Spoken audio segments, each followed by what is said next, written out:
studying your last two. I swim med when turned in. The staring down to mute. And can learn the pole that sunk he died. Now let's move on to Schedule 3, which is used to report capital gains and capital losses. A capital gain or capital loss occurs when you sell or dispose of a capital asset. Capital assets are properties that you own for investment or personal purposes rather than for earning regular business income. Some common examples include stocks, mutual funds, investment real estate, cottages, vacant land, collectible items, and certain digital assets such as cryptocurrency. Whenever one of these assets is sold, the transaction may need to be reported on Schedule 3. The basic idea is very simple. If you sell an asset for more than you originally paid, you have a capital gain. In the example on the left side of the slide, a house was purchased for $300,000 and later sold for $420,000. This creates a capital gain of $120,000. On the other hand, if you sell an asset for less than its purchase price, you have a capital loss. In the example on the right, shares were purchased for $20,000 but later sold for only $15,000, resulting in a capital loss of $5,000. Every time a capital asset is sold, the details of that transaction are reported on Schedule 3. The schedule collects all of your capital gains and capital losses for the year and prepares the information that will eventually flow to your T1 general return. One important point to remember is that not every sale creates taxable income. Schedule 3 is generally used for the disposition of capital property. Different tax rules apply to business inventory and many other types of income, so it's important to distinguish between capital transactions and business transactions.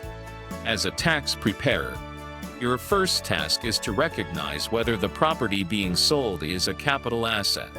Once you've identified that, Schedule 3 becomes the place where the transaction is recorded and where the gain or loss begins its journey through the tax return. Now that you understand what a capital gain and a capital loss are, let's see how Schedule 3 calculates the amount that affects your tax return.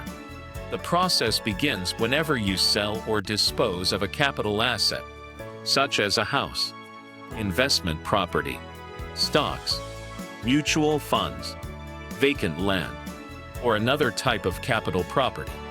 The first amount recorded is the selling price, also called the proceeds of disposition.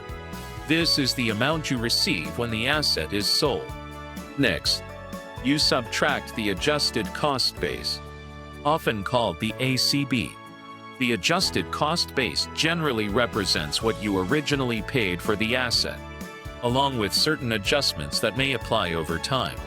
Calculating the correct ACB is one of the most important parts of reporting capital gains accurately.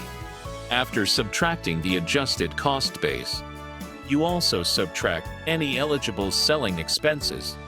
These may include real estate commissions, brokerage commissions, legal fees, and other costs directly related to selling the property. These expenses reduce your capital gain because they reduce the actual profit you earned from the sale.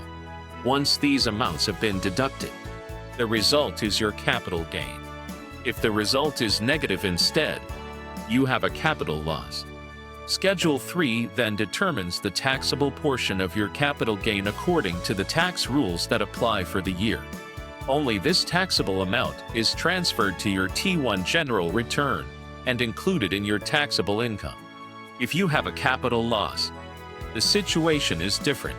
Capital losses generally cannot reduce employment income, business income, or other ordinary sources of income. Instead, they are generally used to reduce eligible capital gains according to the applicable tax rules, and any unused losses may be available for use in other tax years. There are 3 important points to remember. First, always verify the adjusted cost base carefully. Second, Don't forget to include eligible selling expenses, because they reduce your gain.